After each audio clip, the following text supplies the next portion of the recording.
اشراف خلق عزتمن خلق د اکرام وړ خلق حملة القرآن هغه خلق دي چې هغې قرآن یاد کړی قرآن باندې عمل کوي په هغې باندې خپله زندګي تیروي زما عزتمندو ډېر د خوشحالۍ ورځ ده چې نن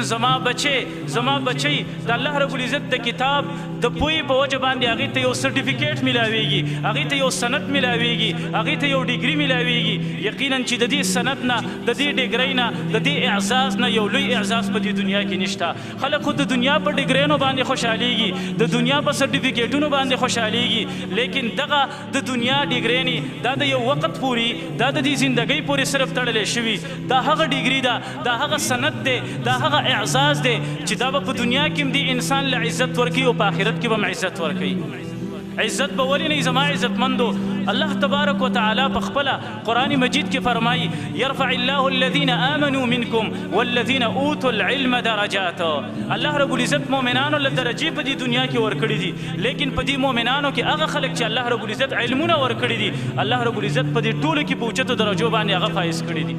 علما خلک الله رب العزت د اوچتو مرتبو والا ګرځولي دي دا هغه خلک دي چې خلکو ته دین وروښودو دا هغه خلک دي چې خلکو ته عقیده وروښودله دا هغه خلک دي چې خلکو ته آخرت وروښودو دا هغه خلک دي چې خلک یې جهادونو ته تیار کړه د کافرانو په خلاف کې جنګېدلو ته تیار کړه دا هغه خلک دي چې خلک یې قربانیو نه تیار کړه دا څوک دي دا علما دي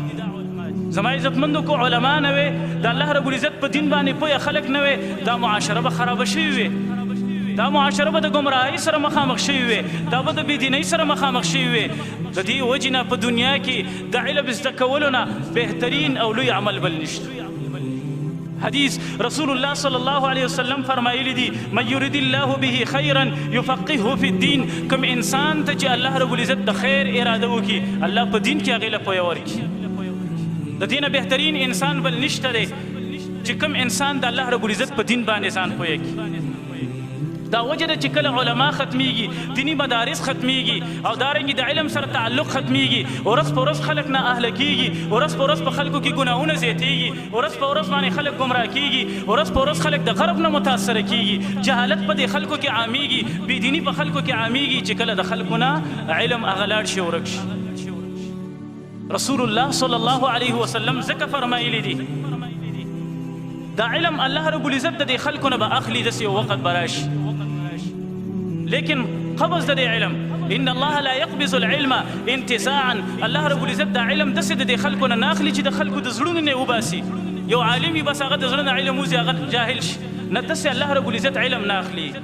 ولكن يقبض العلم بقبض العلماء الله رب العزت چې دا علم د دې خلکو نه اوچتوي د علماو په وفات کېدلو باندې د علماو په تللو باندې د دنیا نه چې کله علما وفات شي د دنیا نه لاړ شي علما چې کوم دی ختمیږي زندگی هغه د دنیا کې ختمیږي نو دغه علما به ختم شي نیکان خلک به پاتې شي ختم شي هر کله چې علما د دنیا نه لاړ شي په دنیا کې به ناکاره خلک پاتې شي علمونه به نه کړي د الله د دین نه به خبر نه لیکن ځان ته به عالم وي ځان ته به ملا وي ځان ته به پوهه وي خلک به د هغه جاهل نه تپوس کوي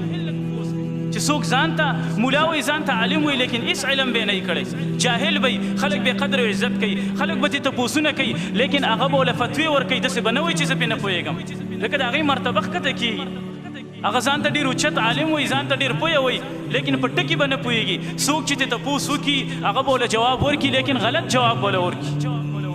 رسول الله صلی الله علیه وسلم فرمایي غلط جواب به ورکړي د دې غلط جواب په وجه باندې دا خو ګمراه دی لیکن بل سړی به هم ځان سره ګمراه کړي ځکه ناکاره خلک پاتې دي علما ختم شوي دي نیکان خلک ختم شوي دي نو ورځ په ورځ باندې ناکاره خلک به ډېرېږي او دا قانون دی زما عزتمندو کله چې دا نیکان خلک نه کله چې دا علما نه کله چې دینداره خلک نه الله رب العزت به دې ورځې له دې دنیا له د یو ورځ مقدار ټیم هم نه ورکوي دا دنیا الله رب العزت ختمی چې کله څوک الله ته سجده نه لګوي څوک چې کلمه د توحید نه وي په هغې باندې عمل کوونکي پاتې نشي رسول الله صلی الله علیه وسلم فرمایي تر هغې پورې قیامت قایمیږي نه تر څو پورې چې د لا اله الا الله ویونکي په دې دنیا کې موجود وي د لا اله الا الله ویونکي تیارونکي څوک دي دا علما دي دا نیکان خلک دي هغه خلکو ته دعوتونه کوي امر بالمعروف کوي نهي عن المنکر کوي خلک نیکو کارونو ته راغواړي معاشره په خپله برابره ده علما چې ختم شي دینداره خلک ختم شي نیکان خلک ختم شي خلک په خپله خرابېږي هغه معاشره هغه کلی هغه ښیي د هغه معاشرې او د هغه کلي نه چې په هغې کې علما موجود وي. کوم کلي کې چې علما موجود نه وي، په کوم کور کې چې علما او نیکان خلک موجود نه وي، هغه خلک هم بد عملی، هغه معاشره هم خرابوي، ځکه امر بالمعروف نهي عن المنکر د هغې په معاشره کې نه وي. زما عزتمندو، معاشره لکه څنګه چې د نارینو نه برابرېږي، علما چې لکه څنګه چې په نارینو کې جوړېږي، دغه رنګې دینداره خلک لکه څنګه چې په نارینو کې، دغه رنګې نیکان خلک، مجاهدین خلک، صدقه کوونکي خلک لکه څنګه چې نارینو کې، دغه شانتې زنانو کې به هم وي. زمونږ تاریخ وګورئ، د صحابه کرامو تاریخ، د سلفو تاریخ وګورئ، لکه څنګه چې دا نیکان خلک په سړو کې موجود وو، په زنانو کې هم دغه شانتې مفتیانې موجودې وې، علما زنانه به دغه عالمات به موجودې وي، خلک به ورتلل، د هغې نه به یې تپوسونه کول. د عایشې رضی الله تعالی عنها په باره کې امام زهري فرمایي چې په هغه دور کې د صحابه کرامو په دور کې ډېره پویه او هوښیاره عالمه بله نه وه بغیر د عایشې رضی الله تعالی عنها.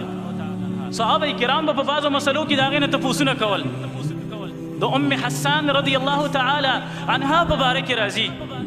سفیان ثوري رحمه الله یو ورځ د هغې ملاقات له ورغې چې ورغې داسې ډیر د غربت په هیئت کې ناسته وه، ډیر د زهد او د تقوا والا زنانه وه. سفیان ثوري ورته وایي ام حسان کو د الله رب العزت نه دعاګانې وغواړې، الله رب العزت دله مالداري درکړي، دا بني امیه دي په دې دور کې د هغې خلافت چلیږي، بادشاهي خلیږي، که لږ څه خدمت ورته ورولېږي څه به دله درکړي. هغه ورته ویل سفیان ثوري اوسه پورې خو ته ماته په دې ټولو خلکو کې ډېر هوښیار ښکاره کېدلې، او ما ویل چې ته ډېر پوهه سړی خو چې تا ماته دا خبرې وکړلې، ماته پته ولګېدله چې تا کې هغه عمره پوهه نشته لکه څومره چې زما تا نه امید و. زه د دنیا سوال د الله رب العزت نه نه کومه، د بنو امیو نه به په دې دور کې څه وکړم. زه د الله رب العزت نه صرف دا غواړم چې مال آخرت جوړ کړي، مال الله رب العزت ښایسته زندگی د دین سره په دې دنیا کې راکړي او په آخرت کې راکړي. دنیا سره به راکاږو، دنیا خو یو څو ورځې زندګي د تېره بشي. دا هغه زنانه وه چې دا یو علمي کورنۍ سره تعلق، علمونه الله ورکړي او دارنګې اوچته پوهه الله رب العزت ورکړې وه، په زنانو کې دومره تقوا. د دې وجې نه زما عزتمندو، علمي معاشره مونږ او تاسو له برابرول پکار دي. خپل بچي د دین سره تعلق ساتل د هغې برابرول پکار دي، د خپلو لورګانو د دین سره تعلق برابرول پکار دي، د دغه علم د اهمیت متعلق او دارنګې د علماو د اهمیت، د طلباو د اهمیت او دارنګې کوم خلک چې په دې مدارسو کې درس او تدریس کوي د هغې د اهمیت متعلق الحمدلله مشایخ مونږ راغوښتي دي، علما هم راغوښتي دي، هغه به تاسو ته د دې په باره کې خبرې کوي او دارنګې د دغه په باره کې به تاسو ته یو حوصله‌ای درکوي، حوصله افزایي چې کوم ستاسو بچي دلته سبق وایي والحمدلله هغه د دې مدرسې نه فارغه شو بعضې، او دارنګې بعضې نور هم دا د تدریسي انجام داسې روان دی او فارغېږي به، او تاسو ته به دا درخواست کېږي چې تاسو د خپل بچو تعلق، د خپل تعلق د داسې مدارسو سره همیشه لپاره باقي او دارنګې ثابت وساتئ.